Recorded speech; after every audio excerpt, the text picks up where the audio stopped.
ago, that the man in the middle left Africa to go into Europe at a time during what is called the final or the last glaciation. The climate in Europe was extremely cold. It was much colder than it is now.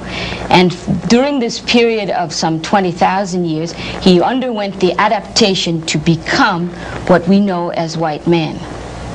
Donc, c'est bel et bien, si on s'en tient sans préjugés, aux données rigoureusement scientifiques, nous sommes bien obligés d'affirmer en toute sérénité que c'est l'adaptation du grimaldien à ce climat froid qui a donné naissance finalement au type qu'on appelle conventionnellement maintenant le type leucoderme ou l'homme blanc. Le blanc est sorti du noir à la suite d'un processus d'adaptation à un climat froid. Et cela, tous les spécialistes aujourd'hui le savent dans leur fort intérieur, même s'ils ne le disent pas avec autant de netteté.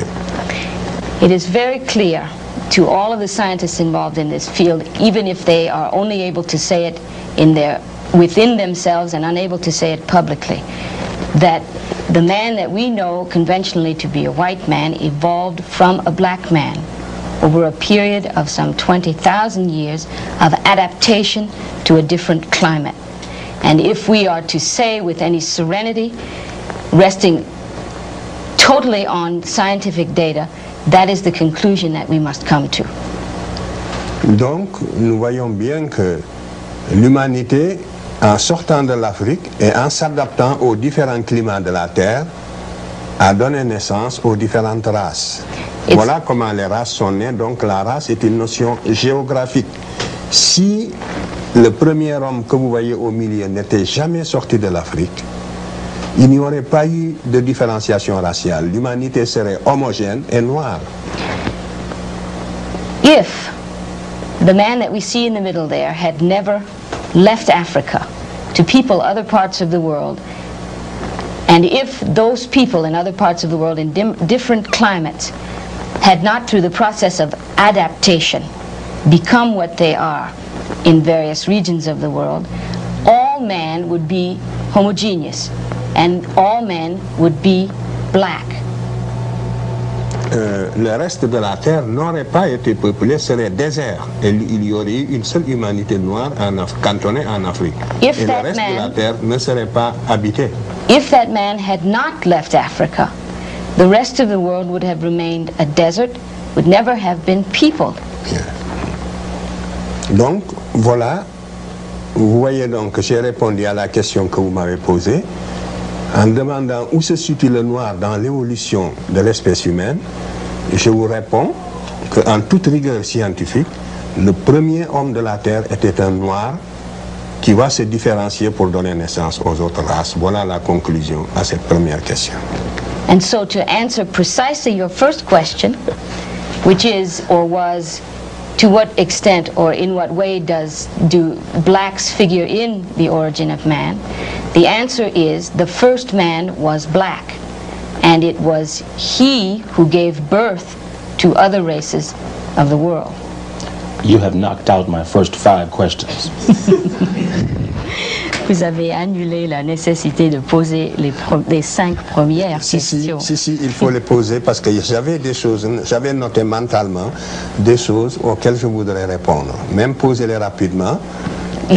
You must still ask them, even if you do it quickly, because he has reserved other information in response to them. Why was it not possible for mankind to have been born in many parts of the earth? Pourquoi n'était-il pas possible que man soit né dans quelques centres dans le monde? Justement, quand les études de paléontologie humaine n'étaient pas encore assez avancées, il y avait 2 théories qui s'affrontaient. When human anthropology had not quite evolved to the extent that it has now, there were 2 theories that kept confronting one another. La théorie selon laquelle l'homme est né en un seul endroit et s'est différencié pour donner naissance aux autres races, celles que je viens d'exposer, avait ses défenseurs. There was the theory that he has just explained, that man was born in one place and became different as he peopled other parts of the world, that theory had its defenders. Il y avait une autre, cette première théorie, c'est celle qu'on appelle toujours la théorie du monogénétisme, c'est-à-dire d'une seule origine de l'espèce humaine. This is called a monogenetic theory. That is, that there was one source for mankind. Il y a l'autre théorie maintenant, comme opposée, qui voulait que certaines conditions étant réalisées, qu'il ait existé un homme né en Afrique, un autre homme né en Europe, un homme né en Asie. Donc l'homme aurait connu l'apparition de l'humanité, serait le résultat, si vous voulez, de plusieurs centres. L'origine de l'humanité aurait connu plusieurs centres. Et on appelait cette théorie la théorie du polycentrisme, ou du polygénétisme. The second theory is that of is a polygenetic theory, which believes or contends that man was born in Africa and also in Europe and also in Asia. In other words, that there were several locations in the world where man finds his origin. Et que d'ailleurs, c'est cela qui pourrait expliquer leurs différences. And it is that explains their differences. Alors, cette théorie était même la théorie du sens commun. Je ne dis pas du bon sens, mais du sens commun. C'est-à-dire, il paraissait a priori, au premier abord, plus normal qu'il ait existé un homme au niveau de chaque continent.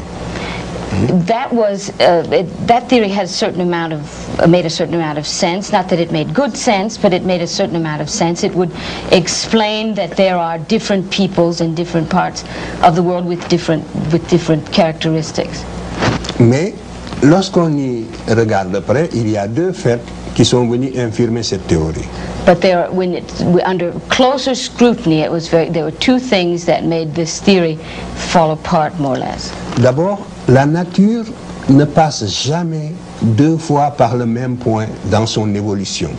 The first is that nature never strikes twice in its evolution. It doesn't ever hit the same place two times. Nature doesn't create twice the same thing. In the animal kingdom, the same being. The same being. In the animal kingdom, you can see that throughout the evolution of animals, a being was created, and it either disappeared or changed somewhat, or a new being completely was created, but never the same being twice. And to remain strictly scientific, it doesn't make common sense to say that man was created twice.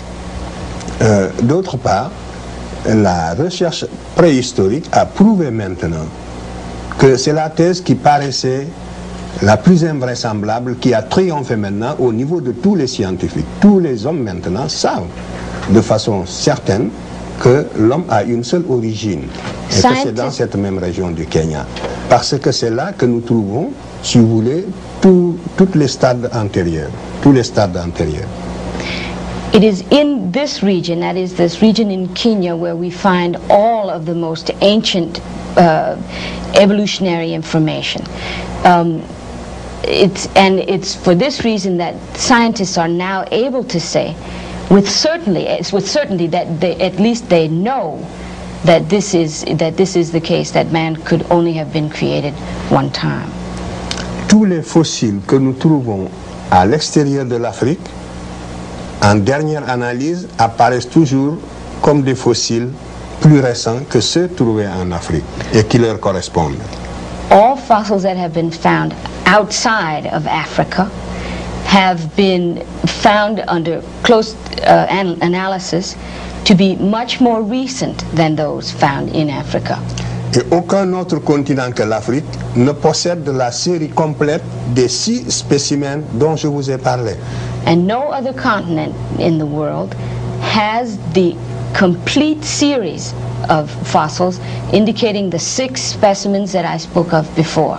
Je vous ai dit que les 3 premiers ne sont jamais sortis de l'Afrique. Ça veut dire que ni en Europe, ni en Asie, encore moins en Amérique, on ne trouve ces 3 premiers spécimens, So qui these, sont le début de l'humanité. these 3 specimens, which represent the very beginnings of mankind,